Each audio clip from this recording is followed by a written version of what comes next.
Bonjour à tous et bienvenue pour ce nouvel épisode, vidéo capsule en 3 minutes pour comprendre les enjeux de la SCPI. Aujourd'hui, nous recevons Frédéric Raymond, responsable commercial chez Eurial.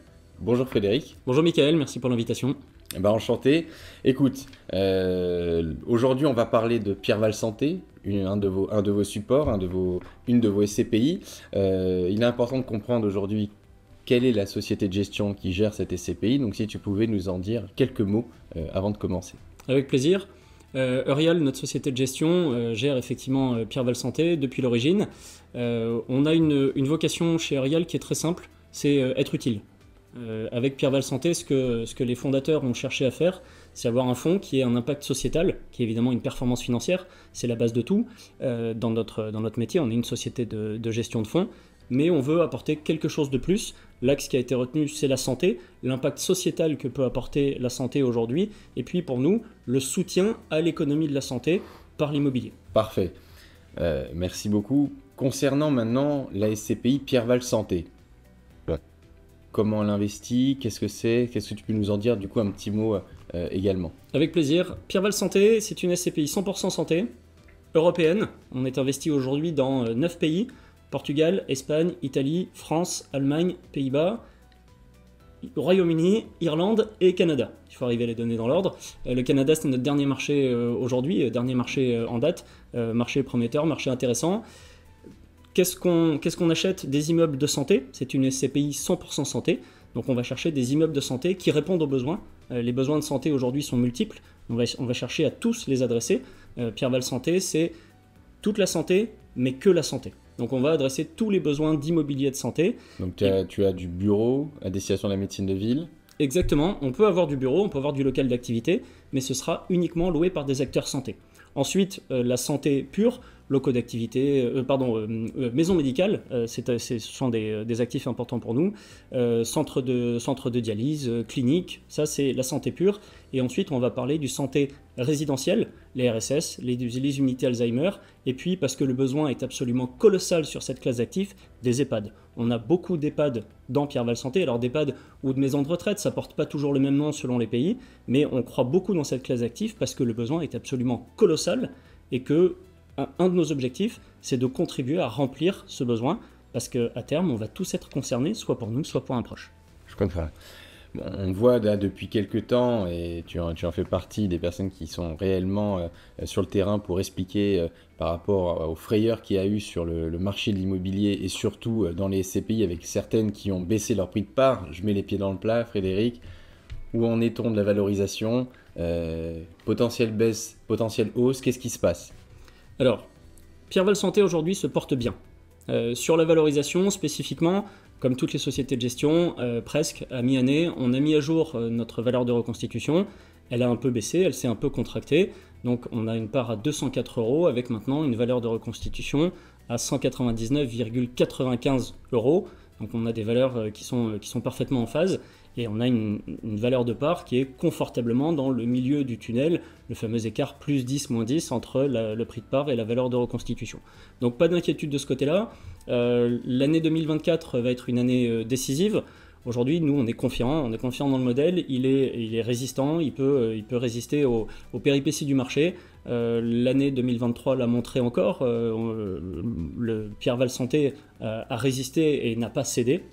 Donc on est confiant pour la fin de 2023 et pour 2024. Je comprends. Alors pour nos auditeurs, le prix de reconstitution, prix de marché comme un prix au mètre carré, c'est la valeur vénale de l'ensemble des biens qui existent dans la SCPI. Et donc cette valeur-là peut effectivement être à la hausse ou à la baisse par rapport au prix d'acquisition. Mais tant qu'elle reste, comme tu l'as bien dit effectivement Frédéric, dans une fourchette de moins 10% à plus 10%, la société de gestion garde la main sur la valorisation en fait du prix de part de l'investisseur, et donc elle reste inchangée, et ça nous rassure puisqu'on fait confiance effectivement énormément à Eurial et à la gestion qu'elle en fait sur Pierreval Santé. On a parlé un peu du marché, un peu de la société de gestion, un peu de la SCPI, un peu de la valorisation, des frayeurs. On en vient forcément à la liquidité. Qui dit frayeur dit potentiel sortie. Donc qu'en est-il de la liquidité effectivement d'Eurial et de Pierreval Santé? Elle est satisfaisante. On a une collecte qui reste très dynamique, compte tenu de l'environnement de marché. Fin octobre, c'était 363 millions d'euros de collecte brute. Donc on a de quoi absorber les retraits. Les retraits augmentent évidemment parce qu'il y a un bruit de fond aujourd'hui sur la SCPI qui est plutôt anxiogène, même si au global, la classe d'actifs SCPI a montré sa résilience. Elle continue de faire ce pour quoi elle a été créée, délivrer du loyer, délivrer du dividende, ça fonctionne toujours. Chez Pierre Val Santé, on a une liquidité qui est largement satisfaisante, on a une collecte nette qui est très positive, donc on absorbe les sorties sans aucun problème. En plus de ça, je pense que ça peut rassurer les associés, on a un taux d'emprise des institutionnels, donc les gros investisseurs, les mutuelles, les assureurs, qui est assez faible en fait. Donc on a aujourd'hui, nous, un patrimoine qui est détenu, enfin des parts de SCPI, qui sont détenues par des associés qui détiennent en moyenne 55 000 euros de Pierre Val Santé. On a 57 000 associés qui détiennent en moyenne 55 000 euros. Et un taux d'emprise des investisseurs institutionnels qui est en dessous de 7%. Donc une liquidité qui est très satisfaisante, on n'a aucun signal d'alarme, aucun signal de tension sur la liquidité de Pierre Val Santé. Important. Tu nous as parlé au début de cette diversification géographique très importante, Europe et hors Europe. Est-ce que tu peux nous faire juste peut-être un petit focus sur la différence qu'on peut avoir sur un bail en France et un bail effectivement européen ou mondial qui prouve aussi la bonne santé de Pierre Val Santé sans faire de jeu de mots? La raison principale pour laquelle on va chercher des actifs à l'international, c'est déjà parce qu'on veut répondre aux besoins globalement. Donc c'est une question de stratégie, on va chercher de nouveaux modèles, de nouveaux locataires, de nouvelles pratiques, de nouveaux foyers de valeur. Et puis aussi il y a des pratiques commerciales dans les baux qui nous intéressent parce que c'est notre façon de gérer, et notamment la durée des baux. Quand on s'engage avec un locataire, nos locataires, on les appelle des partenaires, parce qu'on s'engage à leur côté dans la durée, on veut que ce soit réciproque, donc on est capable de signer des baux longs ou très long terme, 20 ou 30 ans ferme. C'est une durée qui est très très importante pour les baux. Donc c'est beaucoup plus facile de signer ce type de baux à l'étranger qu'en France. En France, on est limité aux baux classiques 3-6-9 avec une éventuelle période de reconduction. À l'étranger, on peut signer ce type de baux. De la même façon, on a des baux qui sont plutôt rentables parce que ce sont des baux triple net, c'est-à-dire que l'essentiel des charges immobilières sont chez le locataire plutôt que chez le bailleur. Donc ce sont des baux qui sont rentables. Et puis, troisième caractéristique de ces baux, c'est qu'ils sont tous indexés sur l'inflation. Donc on a des mécanismes automatiques d'indexation du bail sur l'inflation. Et puis, dernière caractéristique, elle n'est pas générale, mais les baux qu'on a signés, notamment au Royaume-Uni, hors zone euro, et au Canada, hors zone euro aussi, on a proposé des baux en euros à nos locataires, ils nous payent le loyer en euros. Donc le risque de change n'est pas neutralisé, mais il est chez le locataire. C'est très intéressant. Merci beaucoup Frédéric. Et avant de rentrer dans le résumé effectivement des grandes caractéristiques, tant sur la valorisation, capitalisation de Pierre Val Santé que tu vas nous faire, on a une question de nos auditeurs correspondant aux EHPAD, en très rapide. Il y en a qui hésitent à y aller par rapport à ce qui a pu se passer avec Orpea. Est-ce qu'il y a un petit élément de réassurance également là-dessus, avant de rentrer sur le résumé? Bien sûr. Alors, effectivement, l'EHPAD, quand on parle d'un EHPAD, c'est pas anodin, c'est pas un immobilier classique. Les personnes qui vont en EHPAD sont des personnes dépendantes, donc des personnes vulnérables. Donc, et évidemment, c'est un sujet extrêmement sensible. On n'a aucun EHPAD Orpea dans notre patrimoine, on n'en a jamais eu. On est très vigilant à la qualité des locataires qui travaillent avec nous, à la qualité des soins qu'ils apportent, à leur réputation aussi.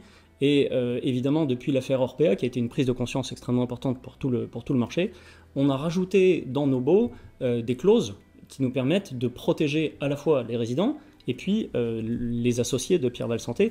Donc en cas de scandale qui pourrait impliquer l'enseigne ou l'établissement, on a aujourd'hui des moyens d'action qui n'étaient pas nécessairement présents il y a quelques années dans les baux spécifiques aux EHPAD.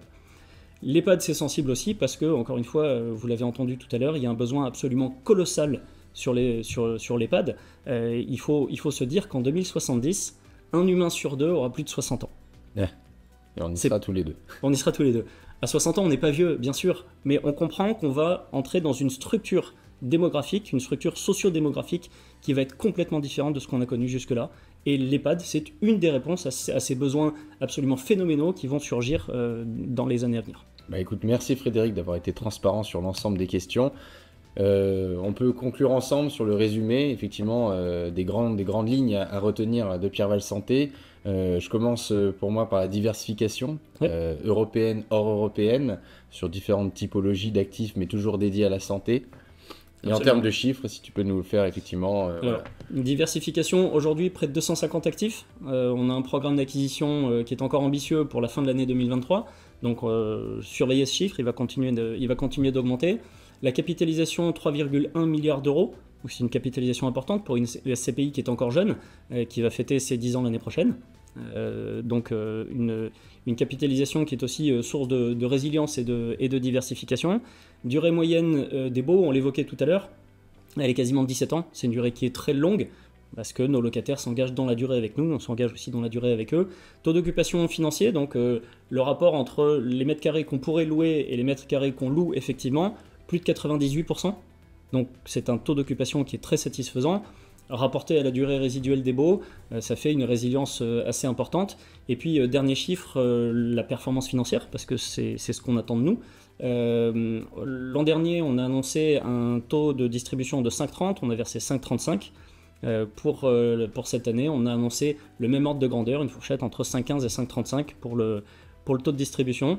Et on verra à la fin de l'année. Rendez-vous fin d'année, mais on a confirmé à mi-année cette fourchette de rendement pour notre fonds Pierre Val Santé. Bah écoute, merci beaucoup Frédéric d'avoir pris le temps pour cette interview. Merci à vous, j'espère que ça aura permis d'éclairer certaines questions et permis effectivement à certains investisseurs de passer le cap. Donc n'hésitez pas à nous contacter et à retrouver toutes les solutions d'investissement sur homunity.com. Merci beaucoup.